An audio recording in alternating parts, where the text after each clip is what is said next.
नौन्यूज़ में मुजाहिर बिल्ली आपको खुशामदीद कहता है। और यकीनन पाकिस्तान का सबसे बड़ा मसला करप्शन है। और अगर ये मैं कहूँ तो गलत ना होगा कि करप्शन के ख़िलाफ़ जिहादी एक ऐसी चीज़ है जिस पर गालिबन मैं कहूँ तब्दीली अपनी जगह, जिस पर तहरीक इंसाफ यानी हमारे मोहतरम वज़ीर आज़म को इतनी बड़ी कामयाबी मिली कि बहरहाल वो दो बड़ी मेन स्ट्रीम पार्टियाँ जिनकी इजारादारी थी इस मुल्क की सियासत पर 3 दहाई से कामयाब हुए। अब करप्शन जो है वो किस तरह, एक तो माली होता है, अखलाक़ी भी होता है और बेशुमार उसके पहलू होते हैं। किस किस पर गुफ्तगू की जाए, मेरिट को बाईपास किया जाए उस पर भी होते हैं। तो खान साहब का फिर ये भी जायज़ा लिया जाएगा कि करप्शन के हवाले से जो उनके इर्द गिर्द उनके मुशीर दोस्त अहबाब वो किस हद तक जो हैं वो इससे मुबर्रा हैं। और मुझे आज पढ़कर खुशी हुई जब कल और अभी जब हमारे जो खान साहब ने एक बहुत ही प्रोफेशनल लॉयर को, जिनका सियासी बैकग्राउंड उस तरह का नहीं जिस तरह मारूफ मानों में होता है, वैसे शहजाद अकबर को अपना माविन लगाया करप्शन के ख़िलाफ़ जो उन्होंने अकाउंटेबिलिटी के लिए बनाया है। मेरा मुराद है बैरिस्टर शहजाद अकबर साहब से, जो बड़ा ख़बरों में आजकल रहते हैं। और उनका ये इंकशाफ कि उन्होंने बहरहाल 11 अरब डॉलर का पता लगा लिया है जो 26 मुल्कों में मौजूद थे। यानी ये 11 अरब डॉलर आ जाएं तो हमें जाने की ज़रूरत ना पड़े इधर, यानी कभी सऊदी अरब, कभी चीन, कभी मलेशिया, कभी कतर। और वो तो इस भाई साहब थैंक यू, आपने हमारे लिए वक्त निकाला। बल्कि मैंने सुना है आपकी कोई तबीयत भी नासाज थी, लेकिन आपके चेहरे के पे माशाल्लाह मैं देख रहा हूँ कि आहिस्ता आहिस्ता मुझे और बहाल होनी शुरू हो जाएगी जब गुफ्तगू शुरू होगी अपनी आपकी तबीयत की ख़राबी के बावजूद।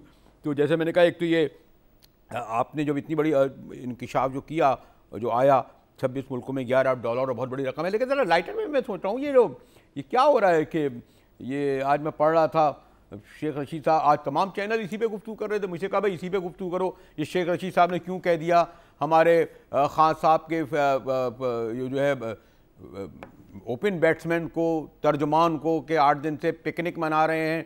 तो बड़ा उस पर ही बहस सारे दिन होती रही। मुझसे कहा भाई इसी पर गुफ्तगू करना।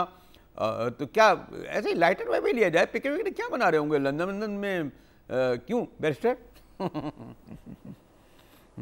नहीं देखें, कोई वो पिकनिक नहीं मना रहे। और शेख साहब मेरा ख्याल है उस बारे में सब जानते हैं। शेख साहब की वो आ भी गई है कि मेरा मकसद कोई हरगिज़ ये नहीं था कि मैं उनके ऊपर टॉन्ट कर रहा हूँ। मैं तो बस एक वो लाइटर मोड में बात की थी कि वज़ीर इंफॉर्मेशन है वो पिकनिक मना रहे हैं। फवाद, जहाँ तक मुझे इल्म है वो एक कॉन्फ्रेंस थी जो कि उनकी पहले से कमिटमेंट थी वज़ीर बनने से पहले की। एक थिंक टैंक है IISS लंदन में, और ऑक्सफोर्ड यूनिवर्सिटी के एक थिंक टैंक ने उनको बुलाया हुआ था। तो वो पहले से चूंकि उन्होंने कमिटमेंट की थी, उन्होंने वज़ीर आज़म से छुट्टी मांगी, प्राइवेट दौरे पे गए हैं। क्योंकि उस थिंक टैंक पे उन्होंने जाके उसमें शिरकत करनी थी अपनी पर्सनल कैपेसिटी में। 3 दिन की छुट्टी वो लेके यहाँ से गए हुए हैं। तो ऐसी कोई क़यामत नहीं आ गई, वीकेंड भी था बीच में। और हाँ, बड़े दिनों से मेहनत कर रहे थे चौधरी साहब। हाँ, बड़े दिनों से मेहनत कर रहे थे, लेकिन यहाँ लोगों ने ऐसा बना लिया। असल में जी ब्रेवी साहब, असल होता क्या है, ये जो ट्विटर है ना, बड़ी जालिम चीज़ है। कल भी मेरे बारे में एक मेरे बहुत पुराने अजीज दोस्त ने एक ट्वीट की, मेरा बड़ा दिल किया मैं उसका जवाब दूं, लेकिन फिर मैंने कहा ये तो एक बल्कि बाजार में बैठ के दोस्तों से गिला करना कोई अच्छी बात नहीं है। तो मेरा ख्याल है मोहतात रहना चाहिए, एहतियात करनी चाहिए सोशल मीडिया के ऊपर। क्या कर दी मुझे बताने चले क्या कर दी थी बैरिस्टर साहब? चलिए हम 11 अरब डॉलर की तरफ चलते हैं। लेकिन मैं चलो 11 अरब डॉलर की बात हूँ। चलो मैंने कहा भाई क्योंकि शेख रशीद साहब ने इस तरह का जुमला कर दिया। और अगर एक बात बता दूँ आपको बैरिस्टर साहब, आप तो एक प्रोफेशनल आदमी है। शेख साहब बड़े जहांदीदा और बड़े तजुर्बेकार रहनुमाएँ। हम तो उनसे 25-30 साल का रब्त है और स्क्रीन से है। जब वो जुमला कहते हैं तो उसके पीछे कोई पस मंज़र ज़रूर होता है। ये और बात है कि हमारे फवाद चौधरी साहब ने इस बात की वजाहत कर दी कि अगर इंफॉर्मेशन मिनिस्ट्री का मामला है, क्योंकि कामयाब इंफॉर्मेशन मिनिस्टर है ना, तो वो ले लें। इसलिए थोड़ा सा कुछ लग रहा है कि शेख साहब को कुछ रेलवे में मज़ा नहीं आ रहा है। उन्होंने तो बड़ा अच्छा काम किया है रेलवे में। मेरे ख्याल रेलवे में भी करप्शन वगैरह खासी ख़त्म की है। उनकी शेख साहब की शेख साहब की भी तरदीद आ गई है, उन्होंने तरदीद इस तरह से आ गई, उन्होंने कहा मैं बिल्कुल इंटरेस्टेड नहीं हूँ मिनिस्ट्री में, मैं रेलवे में बड़ा खुश हूँ, रेलवे का आदमी हूँ। और शेख साहब खुश भी रहते हैं, पुराने ट्रेड यूनियनिस्ट भी हैं, तो वो चूंकि वहाँ पे ट्रेड यूनियन से डील भी करना होता है तो उनका तजर्बा वहाँ भी काफ़ी है। बाकी जो बात फवाद ने भी की, आज शाह महमूद कुरैशी ने मुल्तान में भी की, कप्तान का फैसला है वो किसको किस पोर्टफोलियो में या किस पैराए में लगाता है, वो तो वज़ीर आज़म का फैसला है। लेकिन मेरा नहीं ख्याल कि ऐसी वो इसमें कोई ऐसी बात है कि किसी का पोर्टफोलियो इस तरह से चेंज किया जा रहा है या इंफॉर्मेशन मिनिस्टर को टारगेट कर रहा है, ऐसी हरगिज़ ना मेरे इंफॉर्मेशन में कोई बात है। वैसे मैं कहीं वैसे सॉरी टू से मैं असल मौजू की तरफ आना चाह रहा हूँ। आपने जो अपने मुशीर मीडिया के मुशीर के साथ जब ये प्रेस कॉन्फ्रेंस करते हुए कहा था कि कोई वजीर इधर उधर नहीं किया जा रहा, बहरहाल बड़े बाइज़्ज़त तरीके से आदम सवाती साहब से आप लोगों ने रेजिग्नेशन लिया है, यानी जो उन पर जो इल्ज़ाम लगा था, यानी कहा यह था ना कि सॉरी टू से बैरिस्टर आदम सवाती साहब का कि जो इल्ज़ाम लगे सर, वो देखिए ये दो चीज़ें देखिए, आप इसका क्रेडिट आपको पाकिस्तान तहरीक इंसाफ ने जो पार्टी के अंदर एक सियासी कल्चर का आगाज़ किया है उसका क्रेडिट तो नाकदीन को भी देना चाहिए कि देखिए पहले मुशीर थे, हमारे वफाकी वज़ीर के बराबर उनका दर्जा था, जैसे ही नैब का रेफरेंस फाइल हुआ, देखिए वो नैब का रेफरेंस चल भी सकता था, 2 साल चलता है, 4 साल चलता है नैब का रेफरेंस, सुप्रीम कोर्ट की डायरेक्शन के बावजूद पनामा का केस अभी देखिए 1 साल से ऊपर चल रहा है, तो वो आराम से बाबर अवान सब चिपके बैठे रहते अपनी वजारत के साथ, इस्तीफ़ा न देते। कानून तो उनको नहीं कहता कि इस्तीफ़ा, अखलाकी तौर पे उन्होंने इस्तीफ़ा दे दिया क्योंकि ये तहरीक इंसाफ का ये स्टैंड भी यही था। अब जब JIT की रिपोर्ट सबमिट हो गई सवाती साहब के बारे में और JIT की रिपोर्ट ने कह दिया कि इनका कंडक्ट जो था वो मुनासिब नहीं था, तो उस रिपोर्ट की रोशनी में अगर सवाती साहब ने इस्तीफ़ा दे दिया तो ये भी एक खुश आइन बात है। ये बात ये है कि देखिए जब टॉप लीडरशिप एक स्टैंडर्ड सेट कर देती है तो उसके बाद इस चीज़ को सराहना चाहिए। लेकिन इसमें बारे में दौरे में समझे जाएंगे ना बैरिस्टर साहब, जब आप कहते हैं कि बाबर अवान साहब के सिलसिले में और आपके कहते हैं कि आदम सवाती के सिलसिले में, उससे ज़्यादा जहांगीर तरीन साहब को तो बाकायदा नाअहल करार दिया गया सुप्रीम कोर्ट ने। आप जब आपके पार्टी के लोगों को जो है नाअहल करार दिया जाए और फिर वो मुस्ताफ़ी भी हो जाएं, तो फिर आप कहें कि ये तो देखिए कितना उन्होंने अखलाकी जुर्रत का मुजाहरा किया, और अगर दूसरी पार्टी का कोई जरदारियों का हो और शरीफों का हो तो आप कहें कि या अब ये तो इनके ख़ानदानी करप्ट थे, ये डबल स्टैंडर्ड हुए ना। आपका अगर करप्ट आदमी हो और आप उसे विड्रॉ कर लें तो मॉरली हो गया, दूसरों का हो तो इसके मायने वो सॉरी टू से के पुश्तों से करप्शन कर रहा है। नहीं साहब, देखिए 2 चीज़ें हैं यहाँ पे। इस्तीफ़ा देने का मतलब हरगिज़ ये नहीं है कि वो बंदे को कोई ग्रीन चिट मिल गई, क्लीन चिट मिल गई। इस्तीफ़ा देने का मतलब ये है कि अब अगर मिसाल के तौर पे देखिए जहांगीर तरीन साहब का मामला वो कोई वज़ीर तो नहीं थे। जहांगीर तरीन साहब का मामला उनकी नाअहली का सुप्रीम कोर्ट के सामने था। जब वो नाअहल हो गए तो वो उसके बाद मेंबर ऑफ नेशनल असेंबली नहीं रह सकते थे, वो चैप्टर तो उधर ही ख़त्म हो गया। और ये बात आप कर रहे हैं हुकूमती ओहदे की। अब मिसाल के तौर पे मैं मिसाल देता हूँ कि अगर आज़म सवाती साहब के केस में सुप्रीम कोर्ट ने जो अगली डेट रखी है उस पर ये डिसाइड करती है कि इनके खिलाफ अब नैब तहकीक करेगी या नैब रेफरेंस फाइल करेगी, तो उस वक्त एक सिटिंग मिनिस्टर के खिलाफ अगर नैब रेफरेंस कर रही है, फाइल कर रही है, तो वो कोई मुनासिब नहीं लगता, तो उसके ऊपर उन्होंने रिज़ाइन कर दिया। अब बाकी जो उनका अगर कोई ट्रायल चलना है, कोई रेफरेंस होना है, या अगर उनकी नाअहली भी होनी है 63(1)(f) के तहत, तो वो भी बात में कम से कम उनके पास इस वक्त हुकूमती ओहदा कोई नहीं है। ये उस चीज़ की बात की जा रही है। बाकी तो उनके पास भी तो एक पूरा डिफेंस मौजूद है ना, कि अभी तो उनका कोई ट्रायल का मुकदमा तो नहीं हुआ ना, अभी तो JIT का फैसला आया। बैरिस्टर साहब से ब्रेक के बाद आने के बाद यही मालूम करूंगा कि अगर आपने ये 26 ममालिक की निशानदेही की है और ये $11 अरब की बात भी की है, और तो क्या ये वापस आएगा, किस तरह वापस आएगा? फिर और भी सवाल आते हैं कि पुलिस और अदालतें और सॉरी टू से सरकारी नौकरियां, इनमें जो करप्शन हो रहा है उसके लिए बैरिस्टर साहब के पास क्या फार्मूला है? हमारे साथ रहिएगा, मिलते हैं एक ब्रेक के बाद।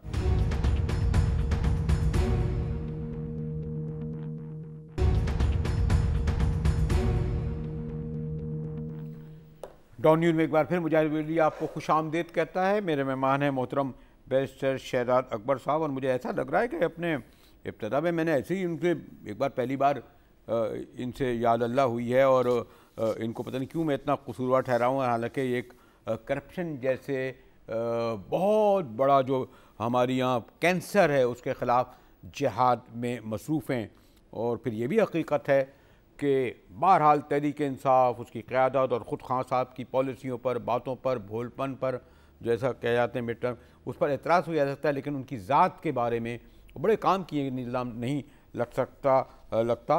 तो और इस एतबार से मैंने कहा ना कि बहुत सारे सवालात जो सियासी लोगों की तरफ जाना चाह रहे थे वो बैरिस्टर आपकी तरफ चले गए, क्योंकि इशू ऐसा है, इसलिए मादत कर। लेकिन ये जो आपने जो 26 मुल्कों के में कहा है कि जिसमें आपने 11 अरब डॉलर का कहा है, लोग कहेंगे जी 110 दिन में आप ये सिर्फ 11 अरब तलाश कर सके। और फिर ये भी कहा जाएगा कि शायद आप तो बहरहाल तहरीक इंसाफ के उस तरह सरकर्दा रहनुमाओं में से नहीं है जो धरनों दिया करते थे, यानी शायद होमवर्क नहीं किया गया हो ये इतने बड़े मसले पर, कि क्योंकि खान साहब अपने तकरीरों में, धरनों में, बयानों में सिर्फ एक इशू पाकिस्तान का सबसे बड़ा बताते थे और शरीफों और जरदारियों को इसीलिए जेल भिजवाने की बातें करते थे कि जनाब वो करप्ट तरीन लोग हैं, ये खा गए हैं 30,000 अरब रुपए। तो आप सिर्फ 11 अरब डॉलर कह रहे हैं 26 मुल्कों में भी, उसकी भी सिर्फ निशानदेही कर रहे हैं। आएंगे कब, कैसे आएंगे, किस तरह लाएंगे बैरिस्टर? देखिए सब दो चीज़ें हैं यहाँ पे। पहली चीज़ तो है कि इससे पहले पाकिस्तान में एसेट ट्रेसिंग जो है, पाकिस्तान से बाहर जो एसेट्स हैं, अनलॉफुल वेल्थ है, उसके ऊपर कोई काम नहीं हुआ था। आप इतना हमारे यहाँ चर्चा रहा स्विस केसेस का, जो जरदारी साहब के केसेस थे, उसके अंदर टोटल जो अमाउंट फ्रीज थी वो $60 मिलियन थी। ठीक। और वो भी ये बात आज से 15 साल पहले की हम कर रहे हैं, 97 में वो केस शुरू हुआ था। तो उसके बाद जब 2007 से लेके 2018 तक आपका कोई इस वक्त एसेट ट्रेसिंग के ऊपर कोई केस वर्क नहीं है, जबकि पिछले 10 सालों में कवानीन भी बहुत डेवलप हुए हैं और पूरी दुनिया में इस किस्म के जो अनलॉफुल एसेट्स हैं ममालिक के, जो वहाँ से लूटा हुआ पैसा है, अफ्रीका के ममालिक हैं, सेंट्रल एशिया है, साउथ अमेरिका है, उसके ऊपर काफ़ी काम हुआ। हमारी तरफ से कोई काम नहीं हुआ। पाकिस्तान तहरीक इंसाफ की हुकूमत आने के बाद उन्हीं चीज़ों को, उन्हीं मेथड्स को जो दुनिया में अवेलेबल हैं, उन्हीं को इस्तेमाल करते हुए जब इस एसेट ट्रेसिंग के लिए काम शुरू हुआ तो सबसे पहले हमारी काबीना ने वज़ीर-ए-आज़म साहब की सरबराही में एसेट रिकवरी यूनिट का क़याम किया, जिसके अंदर इंटर एजेंसी कोऑर्डिनेशन है, उसके अंदर तमाम इदारों की नुमाइंदगी है जो इसके ऊपर काम कर सकते हैं। उसमें FBI है, FIA है, NAB है, फाइनेंशियल मॉनिटरिंग यूनिट है, और हमने जितने हमारे पास मैकेनिज्म अवेलेबल हैं जो एसेट ट्रेस करने की, देखिए रिकवरी के लिए सबसे पहले है कि आप निशानदेही कर सकें। आपने ममालिक की निशानदेही करी है, जिन ममालिक की 26 मुल्क कह रहे हैं, इनमें इस्लामी मुल्क हैं, वेस्टर्न 26 मुल्कों में हमने कोई जी यानी कोई हम इसमें कोई सुनी सुनाई बात नहीं कर रहे। ये जो पैसे हैं ये वो पैसे हैं जो ट्रेस लोकेटेड अकाउंट्स हैं, एसेट्स हैं, प्रॉपर्टीज़ हैं, ये लोकेटेड हैं सारे। ये कोई ऐसे छुपाई हुई या उस तरह से ऐसी बात नहीं है कि हमने वहाँ किसी से सुना कि भाई यहाँ पे इस फलां आदमी के पैसे हैं, वो तो बहुत ज़्यादा बन जाते हैं। ये तो सारे वो हैं जो हमारे पास डिफरेंट हमारी ट्रीटीज, अरेंजमेंट्स, हमारे म्यूचुअल लीगल असिस्टेंस की रिक्वेस्ट, क्या सियासी तासुब का दखल तो नहीं है कि आप सिर्फ उन्हीं के तलाश कर रहे हैं जो इनका ताल्लुक शरीफों और जरदारियों से सिरा मिलता है? उनमें अगर कोई तरीनों या सवालियों अगर तो सॉरी टू से अगर तो देखिए अगर इसमें कोई सियासी होता तो हम ये कहते हैं जी 11 अरब डॉलर मिल गए हैं और उसमें से इतने फलां साहब के हैं और फलां साहब के हैं। हमने बावजूद बड़े प्रेशर के, और हमारे आपके सहाफ़ी दोस्त ही हमसे हर वक्त पूछते हैं जी एक नाम बता दें, और हम उनका हरगिज़ किसी शख्स का नाम नहीं लेते, बिकॉज हमारा मकसद एसेट ट्रेसिंग और एसेट रिकवरी है। हमारा मकसद हरगिज़ ये नहीं है कि हम कोई पॉइंट स्कोरिंग करें। और जो इंटरनेशनल कवानीन हैं इस ज़मन में वो भी ये कहते हैं कि जब तक अगले के ऊपर केस साबित नहीं हो जाता और उसका केस आप अदालत में नहीं ले जाते, आप इसका नाम सीगा राज में रखेंगे, कॉन्फिडेंशियलिटी मस्ट है। तो हम उन्हीं जो पैरामीटर्स हैं उन्हीं का एहतराम करते हुए, उन्हीं के अंदर रहते हुए अपनी कार्रवाई कर रहे हैं। ट्रांसपेरेंसी और एक्सेस टू इन्फॉर्मेशन की हद तक जितनी चीज़ें डिस्क्लोज और शेयर की जा सकती हैं अवाम से, ताकि अवाम ये भी देखे कि हम काम कर रहे हैं, कितनी तेजी से कर रहे हैं। इसमें हमें रुकावटें भी आएंगी, इसमें बड़े मुश्किलात भी आएंगी। कुछ ममालिक हमसे, हाँ बैरिस्टर सबसे मतलब ये आता है कि वो उनका तो क्रिमिनल भी होता है ना, कातिल भी होता है, गैर मुल्क वाले जो है ना, अमेरिका वाले ये वाले, वो यहाँ से उनको पकड़ के ले आते। सवाल ये होगा कि आपने इन लोगों को ट्रेस भी कर लिया। और सॉरी टू से, थोड़ा बहुत मैं भी सफ़र कर रहता हूँ, मैं लंदन में बेशुमार ऐसे लोगों को जानता हूँ कि जो लोग यहाँ से सिंध से या पंजाब से गए और ठाठ से लंदन में ज़िंदगी बड़े बड़े गुजारे हैं। नाम भी आपके अगर आप चाहें तो आपके हाई कमिश्नर बता देगा कौन कहाँ बैठा है। उसके बावजूद अगर आप ये कहें कि हमें नहीं पता, उनका तो कुछ नहीं हो रहा, वो तो बरसों से वहाँ रह रहे हैं, या 110 दिन बाद भी।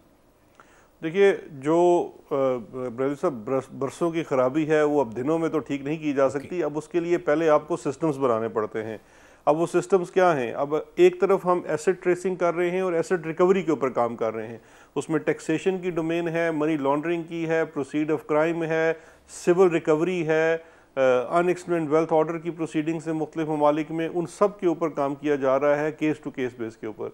फिर जो लोग हैं, जो लोग दरकार हैं हमारी अदालतों को, हमारे निज़ाम को मुख्तलिफ केसेस में, उसमें मनी लॉन्ड्रिंग के केसेस भी हैं, उसमें और प्रोसीड ऑफ क्राइम, करप्शन के और चीज़ों के केसेस हैं।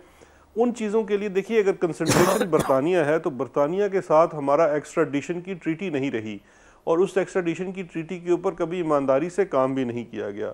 हमने सबसे पहले तो बरतानिया के साथ ट्रीटी की अरेंजमेंट में जाने से पहले हमने उनके साथ पहले एक MOU किया, एक पार्टनरशिप कायम की, जिसमें हमारा ऑपरेशनल ताउन शुरू हो गया, एक तो केस टू केस बेस पे, और एक उसी प्लेटफॉर्म के ऊपर इस वक्त 2 ट्रीटीज़ हम नेगोशिएट कर रहे हैं ऑफिशियली।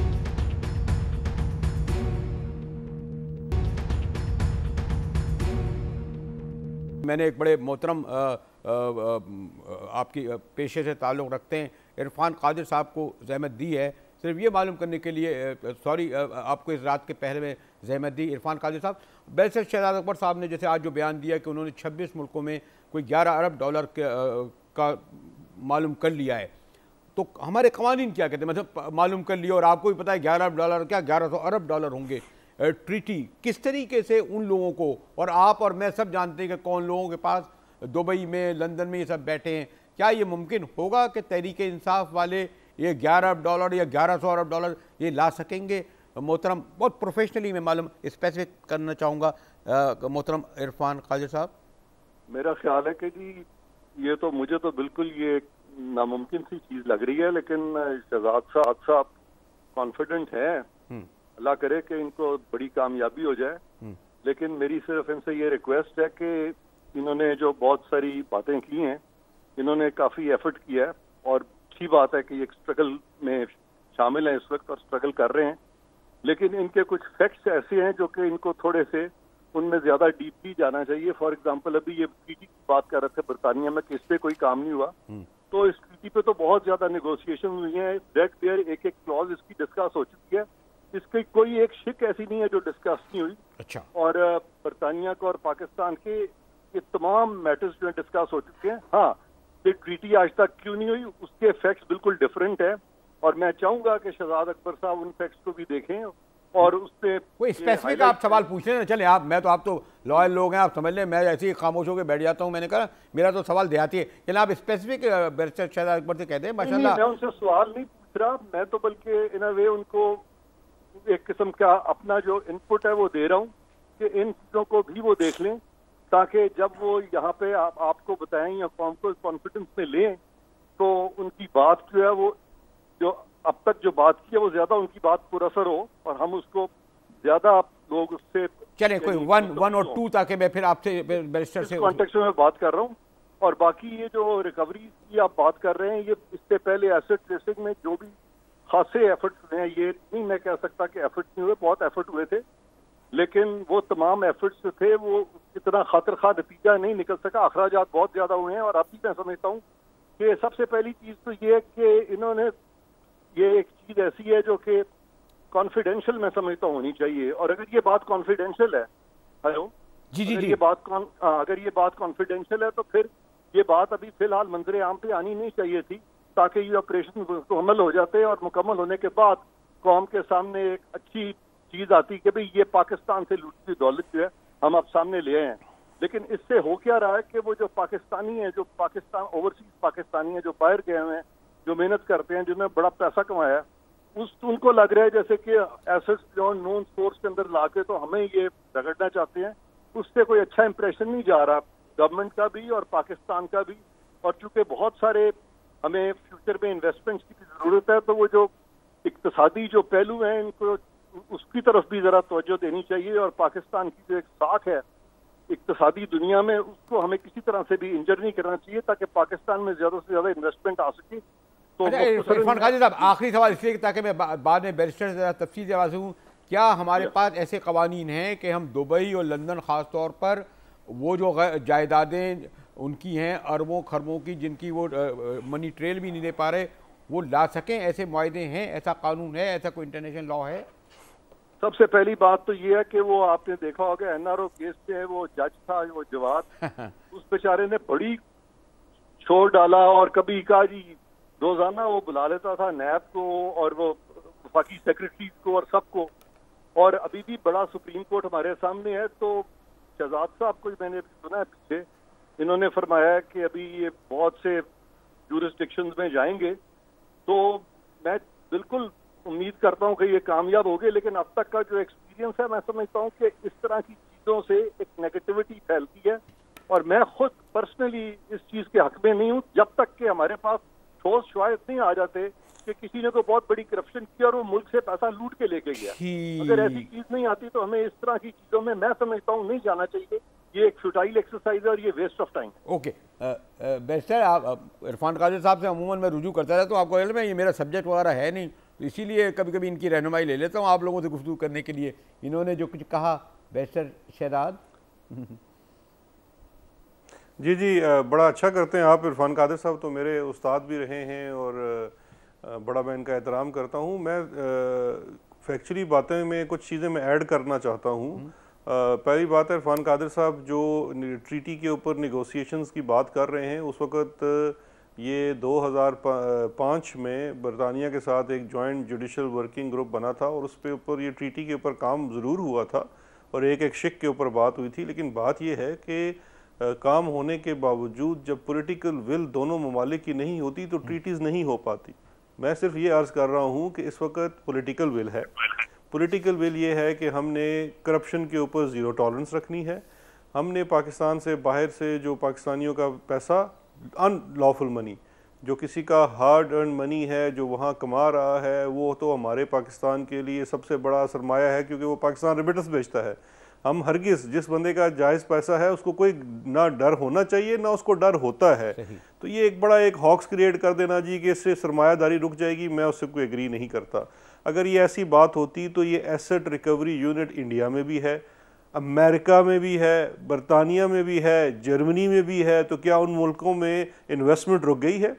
कोई देखिए, ये बात कर रहे हैं इरफान कादिर साहब आज से 10-12 साल 15 साल पहले की। उस वक़्त के आलमी कवानीन और अभी के आलमी कवानीन और मैकेनिज़म्स जो अवेलेबल हैं उसमें ज़मीन आसमान का फ़र्क है, बहुत तब्दीली आ चुकी है। 9/11 के बाद तो फिर जो मनी लॉन्ड्रिंग के उस डोमेन के ऊपर आहिस्ता आहिस्ता जो काम हुआ कि किस तरह से इस चीज़ को टैकल करना है और रिकवरीज़ कितनी जल्दी और आसानी बनानी है। देखिए, इन्हीं चीज़ों से आप काम सीखते हैं ना, जो आपकी माजी की गलतियां हैं, बुज़ुर्गों की गलतियों से हमें फ़ायदा सीख लेना चाहिए कि नुकसान अब ऐसा नहीं करना जैसे पहले हुआ। अब मिसाल के तौर पे उस ज़माने में जब इरफान कादिर साहब भी नैब में होते थे तो नैब ने एक एग्रीमेंट कर लिया कि हम बाहर से जितने कोई पैसे या किसी बंदे से भी बरामद करेंगे तो एक कंपनी के साथ एग्रीमेंट कर लिया, उनको 20% के 25% मिलेगा। उस कंपनी ने कुछ भी नहीं किया, नैब ने उसके साथ भी कुछ नहीं किया, लेकिन 15 साल बाद उसने इंटरनेशनल आर्बिट्रेशन पाकिस्तान हुकूमत के खिलाफ शुरू कर दी और अब हम उनके सामने हाथ जोड़ के खड़े हैं कि हमसे उन्होंने पता नहीं कितने 100 मिलियन का हमसे दावा किया हुआ है।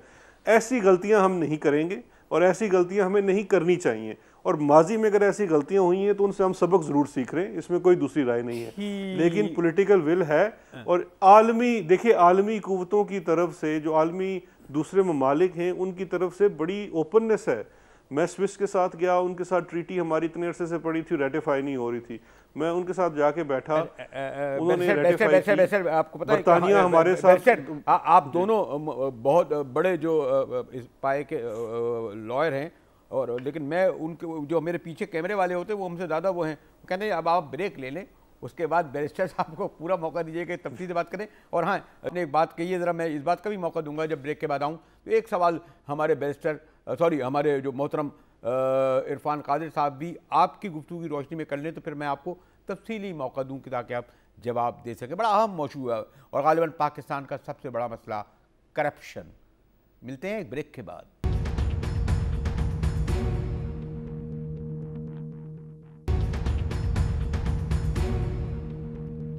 डॉन न्यूज़ में एक बार फिर मुजाहिद बरेलवी आपको खुशामदीद कहता है। और मैंने ब्रेक से पहले ये कहा था कि अब जब हमारे बैरिस्टर शहजाद अकबर साहब, जिनको मैंने कहा बड़े प्रोफेशनल आदमी हैं और माशाल्लाह बड़ा अच्छा रिकॉर्ड रहा है, कुछ सियासी वैसी आदमी होते तो तरफ से गुफ्तगू करते हो, फिर कुछ एक आध, फिर मैंने सोचा कोई ज़रा टेक्निकल मामला है तो अपने बहुत ही सीनियर सीजन लॉयर हैं, बड़े माशाल्लाह अटॉर्नी जनरल हैं, इरफान कादिर साहब को भी जहमत दूँ और गुफ्तगू कंक्लूड। इरफान कादिर साहब वैसे असल जब ये हमारे बैरिस्टर शहजाद अकबर ने जो आज बात आई उनकी कि उन्होंने 26 ममालिक में 11 अरब डॉलर ट्रेस कर लिए हैं, मैंने उनको बड़ी मुबारकबाद दी, लेकिन छेड़ने के लिए मैंने उनसे ये भी कह दिया कि जो पुराने पाकिस्तान की हुकूमतों में यानी शरीफों की और जरदारियों की हुकूमतों में लोग रहे, उनके बेशतर वज़राए कराम भी यानी जिनको आप करप्ट कहते हैं, वो भी तो अब आपके जो है नए पाकिस्तान की कप्तान की टीम में वज़रा शामिल हो चुके हैं। और इनके होते हुए कैसे नया पाकिस्तान बनेगा? Sorry to say with due respect, Fawad Chaudhry साहब भी माशाल्लाह कई जगह पार्टियों के में से गुजारा कर चुके हैं, उमर अयूब साहब, ज़ुबैदा जलाल, फहमीदा रियाज, खुसरो बख्तियार, हुमायूं अख्तर, आदम सवैती, अली मोहम्मद मेहर, मोहम्मद मियाँ सोमरो और तो और शेख रशीद। बहरहाल आधी टीम उधर की है, तो इतना बड़ा जिहाद जो करप्शन के खिलाफ करने जा रहे हैं, तो ये लोग भी ठीक। इरफान कादिर साहब या ऐसी मैंने ज़िम्नन यदि छेड़ने के लिए सवाल किया, वो बात वही की जो शहजाद अकबर ने उठाई थी इसके बारे में।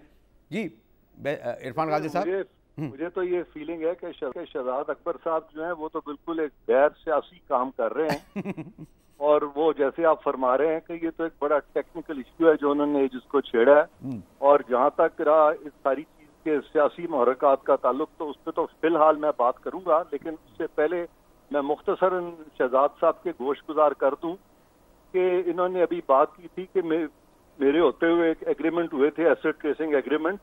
बिल्कुल मेरे होते हुए नहीं हुए थे, बल्कि इनको अगर ये फाइलें मंगवा लें उस वक्त। नहीं, मैंने कहा आप जिस जमाने में आप थे उस वक्त हुआ था, वो हुआ तो बहुत 2001 में हुआ था। जमाने में नहीं था, बल्कि जब वो मेरे नोटिस में लाया गया तो मैंने उस पर जो लिखा, मुझे अभी तक अपने अल्फाज याद हैं, मैंने लिखा कि इसमें एम्बिगुअस क्लॉजेज हैं और उससे पाकिस्तान को काफी नुकसान पहुंचा है सारी चीजों से।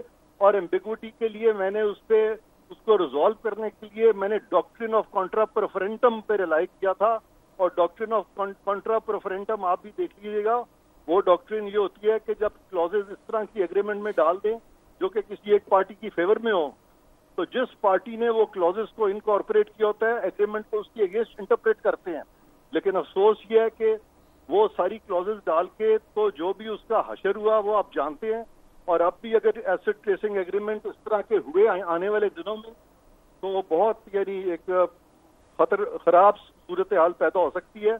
और बाकी जो शहजाद साहब फरमा रहे थे कि कवानीन दुनिया के तब्दील हो गए हैं बहुत ज्यादा, तो मैं चाहूंगा कि हमें बताएं कि क्या तब्दीली आ गई है दुनिया के कवानीन में, क्योंकि पाकिस्तान में तो अभी तक वो सेक्शन 21 है जहाँ पे कि आप म्यूचुअल लीगल असिस्टेंस कर सकते हैं। और फिर United Nations convention against corruption भी 2004 में आ गया था, पाकिस्तान ने इसको मुद्दतों पहले रेटिफाई भी कर दिया है। तो ओवरऑल कवानीन तो सारे के सारे वही हैं, कवानीन में तो कोई तब्दीली नहीं आई। और लेकिन ये आपने बड़ी खुशाइन बात की है कि आप अरबों डॉलर्स अगर रिकवर करके ला रहे हैं तो अल्लाह करे कि आपको कामयाबी हो। मैं बिल्कुल आपके लिए दुआ कहूँ। ठीक है, दुआ को नहीं साथ भी दीजिएगा इरफान कादिर साहब, जरूरत है आपकी बड़ी, इनकी आपकी हम नवाई की जरूरत है। जी बैरिस्टर शहजाद अकबर साहब, जी बैरिस्टर जी देखें, जो कवानीन की बात है, कवानीन में जो तब्दीली आई है तो वो international avoidance of double taxation treaty के ज़मन में जो OECD का मल्टीलेटरल ट्रीटी फ्रेमवर्क है और फिर उसके बाद बायोलेटरल ट्रीटी फ्रेमवर्क है, उसके तहत जो रिकवरी है, एक तो वो है आपकी टैक्सेशन का रूट। वो रूट कभी पहले नहीं अवेलेबल था इंटरनेशनली, वो अवेलेबल अब है और पाकिस्तान अब उसमें बहुत सारे ममालिक के साथ ऑटोमेशन में भी शरीक है।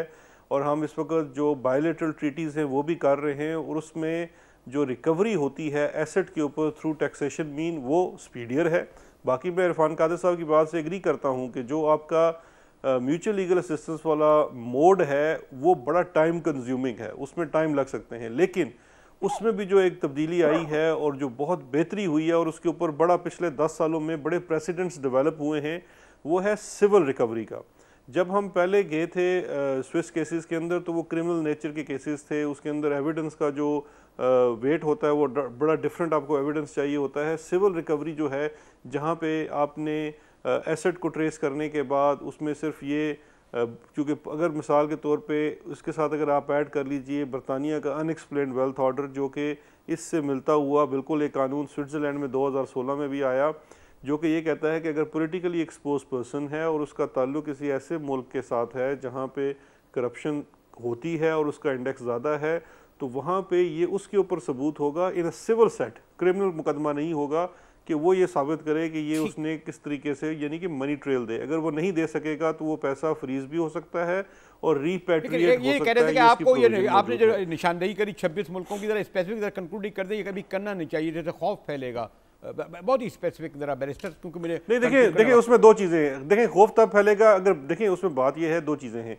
एक तो ये कि आप बताना भी चाहते हैं कि आप कर क्या रहे हैं, और ये ऐसी कोई छुपी हुई चीज़ इस तरह से भी नहीं है कि जब आपके पास इन्फॉर्मेशन आना शुरू हो जाती है उन ममालिक की, तो इसमें अनलॉफुल मनी की ही इन्फॉर्मेशन है, ये कोई लॉफुल पैसों की इन्फॉर्मेशन नहीं है जो हम शेयर कर रहे हैं।